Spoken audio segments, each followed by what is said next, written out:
ഇപ്പോൾ എവിടെ നോക്കിയാലും ഈ ഒരു സ്കേർട്ട് ടോപ്പ് മാത്രമേ ഉള്ളൂ. അതായത് നമ്മുടെ ഇൻസ്റ്റ തുറന്നാലും ഫേസ്ബുക്ക് തുറന്നാലും എവിടെ നോക്കിയാലും ഇതിൻ്റെ ഒരു മോഡലാണ് ഇപ്പോൾ നമ്മൾ എവിടെ നോക്കിയാലും കാണുന്നത്. മാഷാ അല്ലാ, നമ്മൾ ഇത് ഒരു കസ്റ്റമർക്ക് 2 പീസ് നമ്മൾ ചെയ്തു കൊടുത്തിട്ടുണ്ടായിരുന്നു. അപ്പോൾ അതിൻ്റെ വീഡിയോസ് നമ്മൾ ഫേസ്ബുക്കിലാണെങ്കിലും വാട്സപ്പിലാണെങ്കിലും ഗ്രൂപ്പിലൊക്കെ ഷെയർ ചെയ്തപ്പോൾ തന്നെ നമുക്ക് കുറച്ച് ഓർഡർ കിട്ടിയിട്ടുണ്ടായിരുന്നു. പക്ഷെ നമുക്കതിൻ്റെ കട്ടിങ്ങും സ്റ്റിച്ചിങ്ങും ഒന്നും ഇടാനുള്ള ടൈം കിട്ടിയിട്ടുണ്ടായിരുന്നില്ല. അപ്പോൾ കുറേ പേര് നമ്മളോട് ഇതിൻ്റെ കട്ടിങ് വീഡിയോ ചെയ്യുമോ സ്റ്റിച്ചിങ് വീഡിയോ ചെയ്യുമോ എന്നൊക്കെ ചോദിച്ചിട്ടുണ്ടായിരുന്നു. അപ്പോൾ അങ്ങനെയുള്ളവർക്ക് വേണ്ടിയിട്ടാണ് നമ്മൾ ഇന്ന് ഇങ്ങനെ ഒരു വീഡിയോസായിട്ട് ചെയ്യുന്നത്. ഹായ്, ഹലോ, അസ്സലാമു അലൈക്കും.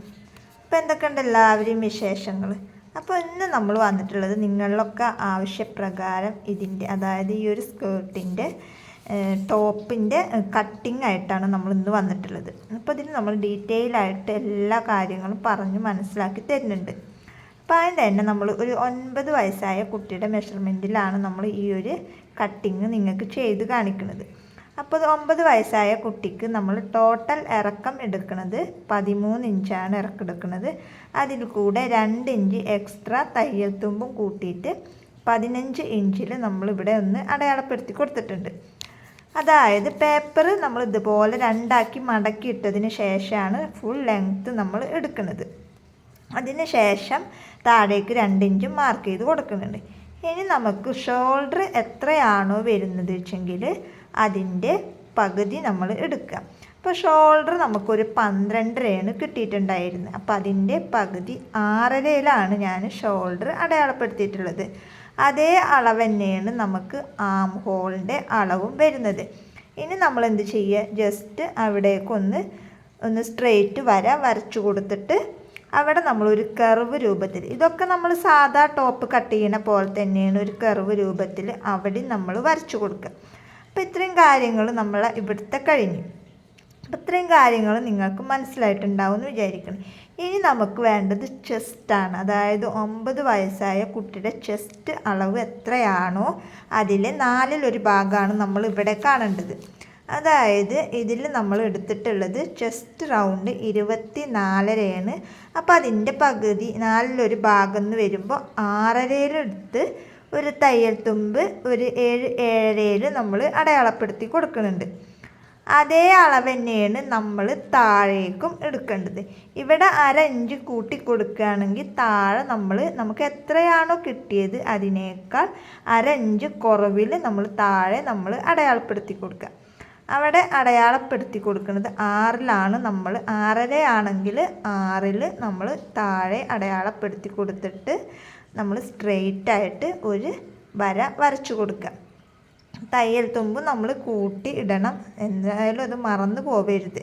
ഇനി നമ്മളവിടെ സ്ട്രെയിറ്റായിട്ട് തയ്യൽ തുമ്പിൻ്റെയും കൂടെ വരച്ചിട്ട് ഇട്ട് കൊടുക്കുക. അപ്പോൾ ഇത്രയും കാര്യങ്ങൾ നിങ്ങൾക്ക് മനസ്സിലായിട്ടുണ്ടാവും എന്ന് വിചാരിക്കണം. ഇനി നമ്മൾ അടിയിൽ ഇതേപോലെ ഒരു പീസ് നമ്മൾ വെച്ച് കൊടുക്കണം. വെച്ച് കൊടുത്തതിന് ശേഷം മേലെ നമ്മൾ അളവെടുത്ത ആ പീസ് ഇതുപോലെ മേലേക്ക് വെച്ച് കൊടുക്കുക. കാരണം നമ്മളത് കട്ട് ചെയ്ത് കളയുമ്പോൾ നമുക്ക് ആം ഹോള് അടിയത്തെ ഭാഗത്ത് കിട്ടാൻ വേണ്ടിയിട്ടാണ് നമ്മൾ അടിയിലൊരു പീസ് വെച്ചിട്ട് കട്ട് ചെയ്ത് കൊടുക്കുന്നത്. ഇനി നമ്മൾ ഇതുപോലെ സൈഡും കട്ട് ചെയ്തിട്ട് ആം ഹോള് കട്ട് ചെയ്തിട്ടുള്ള രീതിയിൽ നമുക്ക് കിട്ടണം. അതിന് വേണ്ടിയിട്ടാണ് നമ്മൾ ഇത് കട്ട് ചെയ്യുന്ന ടൈമിൽ തന്നെ അടിയത്തെ പീസ് നമ്മൾ അടിയിൽ വെച്ച് കൊടുത്തിട്ട് രണ്ടും കൂടെ നമ്മൾ കട്ട് ചെയ്ത് എടുക്കുന്നത്. അപ്പോൾ ഇത്രയും കാര്യങ്ങൾ നിങ്ങൾക്ക് മനസ്സിലായിട്ടുണ്ടാവും എന്ന് വിചാരിക്കണം. ഇനി നമ്മൾ എന്ത് ചെയ്യാമെന്നറിയാം, അടിയിലത്തെ പീസ് നമ്മൾ മേലേക്ക് വെച്ച് കൊടുക്കുക. അപ്പോൾ അതായത് അടിയിലിരിക്കുന്ന പീസ് മേലേക്ക് വെച്ച് കൊടുത്തിട്ട് പിന്നെ ഉള്ള വർക്കൊക്കെ അളവും കാര്യങ്ങളൊക്കെ വരുന്നത് നമുക്ക് അടിയിലത്തെ പീസിൻ്റെ മുകളിലാണ്. അതായത് ഇനി നമുക്കിവിടെ അളവ് വേണം. അതായത് കഴുത്തിൻ്റെ വിഡ്ത്ത് വരുന്നത് ഒരു 2.5യിലാണ് നമ്മൾ അടയാളപ്പെടുത്തിയിട്ടുള്ളത്. താഴെ നമുക്ക് കോളർ നെക്ക് ആയതുകൊണ്ട് അവിടേക്കും ഞാനൊരു 1.5 ഇഞ്ചിൽ അവിടേക്കും അടയാളപ്പെടുത്തി കൊടുത്തിട്ടുണ്ട്. ഇനി ആ ഒരു ഭാഗം നമ്മൾ എന്ത് ചെയ്യുക, ഇതുപോലെ കർവായിട്ട് വരച്ചു കൊടുക്കുക. സാധാരണ നമ്മുടെ കഴുത്തൊക്കെ വരക്കണ പോലെ തന്നെ നമുക്ക് കോളർ നെക്കായ കാരണമാണ് ഒരു 1.5 ഇഞ്ച് ഇറക്കത്തിൽ നമ്മൾ ചെയ്ത് കൊടുക്കുന്നത്. ഇനി നമ്മൾ ഷോൾഡറിൻ്റെ അവിടെ മുതൽ താഴെ കൈക്കുഴിയുടെ അറ്റം വരെ ഒരു 8 ഇഞ്ചിൽ ഒന്ന് മാർക്ക് ചെയ്ത് കൊടുത്തിട്ട് അവിടെയും നമ്മൾ ഇതേപോലെ സ്ട്രെയിറ്റ് ആയിട്ടൊരു വര വരച്ചു കൊടുക്കുക. അപ്പോൾ ഇത്രയും കാര്യങ്ങൾ മനസ്സിലായിട്ടുണ്ടാവുമെന്ന് വിചാരിക്കുക. ഇനി നമ്മൾ ആ കഴുത്തിൻ്റെ ആ ഭാഗത്ത് ഒരു 1/2 ഇഞ്ച് ഉള്ളിലേക്ക് അടയാളപ്പെടുത്തി കൊടുത്തതിന് ശേഷം ആ വരയും ഈ വരയും കൂടെ ജോയിൻ ചെയ്ത് കൊടുക്കുക. അതിന് ശേഷം നമ്മൾ എന്ത് ചെയ്യും, ഒന്നിങ്ങനെ ഒരു കർവ് പോലെ നമ്മൾ വരച്ചു കൊടുക്കുക. ആ കർവിൽ കൂടെ വേണം നമ്മളിത് കട്ട് ചെയ്തിട്ട് മാറ്റാൻ വേണ്ടിയിട്ട്.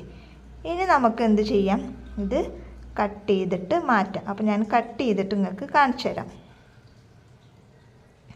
അതിന് മുന്നേ ഇതിപ്പോൾ നമുക്ക് അടിയിലാണ് ഈ ഒരു 4.5 ഇഞ്ച് നമുക്ക് അടയാളപ്പെടുത്തേണ്ടത്. അത് നമുക്ക് ഇതിൽ ചെയ്യേണ്ട ഒരു ആവശ്യമില്ല. അത് ഞാൻ പിന്നെ കാണിച്ചു തരാം. ഇപ്പോൾ തൽക്കാലം ഞാൻ അതിലൊന്ന് ജസ്റ്റ് ഒന്ന് അടയാളപ്പെടുത്തിയെന്നുള്ളൂ. ഇതിൽ നമുക്കിനി വേറെ ഒന്നും ചെയ്യാനില്ല. ഇതിൽ നമുക്ക് എന്ത് ചെയ്യാം, ആ കഴുത്തിൻ്റെ അവിടെ നിന്ന് അങ്ങോട്ട് കട്ട് ചെയ്ത് മാറ്റുക. അതുപോലെ ഇതുപോലെ കർവ് വരച്ചിട്ടുണ്ടല്ലോ, ആ കർവിൽ കൂടെ ഇതും നമുക്ക് കട്ട് ചെയ്ത് മാറ്റാം. അത് കട്ട് ചെയ്ത് മാറ്റിയതിന് ശേഷം ഉള്ള ഭാഗം ഞാൻ കാണിച്ചു തരാം. അപ്പോൾ നമ്മൾ ആ ഭാഗം കട്ട് ചെയ്തപ്പോൾ നമുക്ക് ഇങ്ങനെ 2 ഭാഗമാണ് കിട്ടിയിട്ടുള്ളത്. ഇതിൽ നമ്മൾ ആ വർക്ക് മെറ്റീരിയൽസൊക്കെ വെക്കണ ആ ഒരു ഭാഗമാണ് ഇത് കണ്ട. അപ്പം ഇങ്ങനെയാണ് നമുക്ക് കിട്ടുക. ഞാൻ ജസ്റ്റ് നിങ്ങൾക്കൊന്ന് കാണിച്ചു തരാം. അപ്പോൾ ആ ഒരു ഭാഗമാണ് നമുക്ക് ഈ ഒരു ഇങ്ങനെ ആയിട്ട് കിട്ടിയിട്ടുള്ളത്. അപ്പോൾ ഇനി നമുക്ക് ഇതിൻ്റെ ആവശ്യമില്ല, ഇതവിടെ മാറ്റി വെക്കാം. ഇനി നമുക്ക് നമ്മുടെ മെയിൻ പേപ്പറായ ഈ ഒരു പേപ്പറിൽ 4.5 ഇഞ്ച് നമ്മൾ കഴുത്തിൻ്റെ ഇറക്കം നമ്മൾ അടയാളപ്പെടുത്തി കൊടുക്കുക. അതുപോലെ ഷോൾഡറിൻ്റെ അവിടെ നിന്ന് ഇങ്ങോട്ട് 2.5 നമ്മൾ മാർക്ക് ചെയ്ത് കൊടുക്കുക. എന്നിട്ട് നമ്മൾ ആ 4.5 അവിടെ നിന്ന് അങ്ങോട്ട് ഈ ഒരു 2.5ക്ക് നമ്മൾ സ്ട്രെയിറ്റ് ഒരു ലൈൻ വരച്ചു കൊടുക്കുക. അതിന് ശേഷം അവിടുന്ന് അങ്ങോട്ട് ഒരു കർവ് പോലെ നമ്മൾ മറ്റത് ചെയ്ത പോലെ തന്നെ ഒരു കർവ് പോലെ ഇവിടെ നമ്മൾ വരച്ചു കൊടുക്കുക. ഇനി നമ്മൾ എന്ത് ചെയ്യുക, ആ കർവിൽ കൂടെ വേണം നമ്മൾ ഇത് കട്ട് ചെയ്ത് മാറ്റാൻ.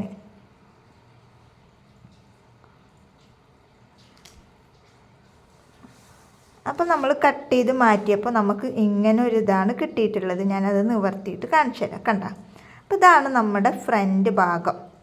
ഇതേപോലെ തന്നെ നിങ്ങൾക്ക് ബാക്ക് ആക്കണം എന്നുണ്ടെങ്കിൽ ബാക്കിൽ ചെയ്യുക. അതല്ല ബാക്കിൽ ഇത്ര ഇറക്കം വേണ്ട വെച്ചെങ്കിൽ അതിനനുസരിച്ചിട്ട് നിങ്ങൾക്ക് ചെയ്യാം. അപ്പോൾ ഇതാണ് നമ്മൾ കട്ട് ചെയ്ത ആ ഒരു ഫ്രണ്ട് ഭാഗത്തുള്ള ഈ ഒരു പീസ് ഇതുപോലെ നമ്മുടെ കൈക്കുഴിയുടെ അവിടെ നിന്ന് അങ്ങോട്ട് ജോയിൻ ചെയ്തിട്ട് ഇതുപോലെ വെച്ച് കൊടുക്കുക. ഈ ഒരു ഭാഗത്തും വെച്ച് കൊടുക്കുക. അതേപോലെ തന്നെ ആ ഒരു ഭാഗത്തും കൈക്കുഴിയുടെ അവിടെ നിന്ന് ഇതുപോലെ വെച്ച് കൊടുത്തു കഴിഞ്ഞാൽ കണ്ട, ഇതുപോലെയാണ് നമ്മളുടെ ഡ്രസ്സും നമുക്ക് സ്റ്റിച്ച് ചെയ്ത് കഴിയുമ്പോൾ കിട്ടുക. അപ്പോൾ ഇത്രയാണ് പണിയുള്ളൂ. അപ്പോൾ നല്ല നിങ്ങൾക്ക് മനസ്സിലാവുന്ന രീതിയിൽ തന്നെയാണ് നമ്മൾ കാര്യങ്ങൾ പറഞ്ഞ് മനസ്സിലാക്കിയിട്ടുള്ളത്. ഇനി ആർക്കെങ്കിലും എന്തെങ്കിലും ഡൗട്ട് ഉണ്ടെന്നുണ്ടെങ്കിൽ കമൻറ്റ് ബോക്സിൽ നമ്മളോട് സംശയങ്ങൾ ചോദിക്കുക. ഇതിപ്പോൾ ഞാൻ ഒരു 9 വയസ്സായ കുട്ടിക്കുള്ള മെഷർമെൻറ്റ് അളവാണ് ഞാൻ നിങ്ങളോട് പറഞ്ഞിട്ടുള്ളത്. അപ്പോൾ നിങ്ങൾക്ക് ഇത് നമ്മൾ കസ്റ്റമൈസ്ഡ് സ്റ്റിച്ചിങ് ചെയ്തിട്ട് കൊടുക്കുന്നുണ്ട്. അപ്പോൾ നിങ്ങൾക്ക് ഇതുപോലെ സ്റ്റിച്ച് ചെയ്തിട്ട് വേണമെന്നുണ്ടെങ്കിൽ നമ്മുടെ വാട്സപ്പിൽ മെസ്സേജ് അയക്കുക. അപ്പോൾ ഇതാണ് ഇതിൻ്റെ മെഷർമെൻറ്റ് വരുന്നത്. അപ്പോൾ നാളത്തെ വീഡിയോ നമ്മളിത് ഫാബ്രിക്കിൽ കട്ട് ചെയ്തിട്ട് നിങ്ങൾക്ക് കാണിച്ചു തരും. പിന്നെ അത് സ്റ്റിച്ച് ചെയ്യുമ്പോൾ നിങ്ങൾക്ക് ഏകദേശം ഒക്കെ പിടികിട്ടും. അപ്പോൾ ഇതിൻ്റെ കട്ടിങ് നമ്മൾ പേപ്പറിൽ കട്ട് ചെയ്തതാണ് നിങ്ങൾക്ക് കാണിച്ചു തന്നിട്ടുള്ളത്. അപ്പോൾ നിങ്ങൾക്ക് മനസ്സിലായിട്ടുണ്ടാവും എന്ന് വിചാരിക്കണം. എന്തെങ്കിലും ഡൗട്ട് ഉണ്ടെങ്കിൽ കമൻറ്റിൽ ചോദിക്കുക.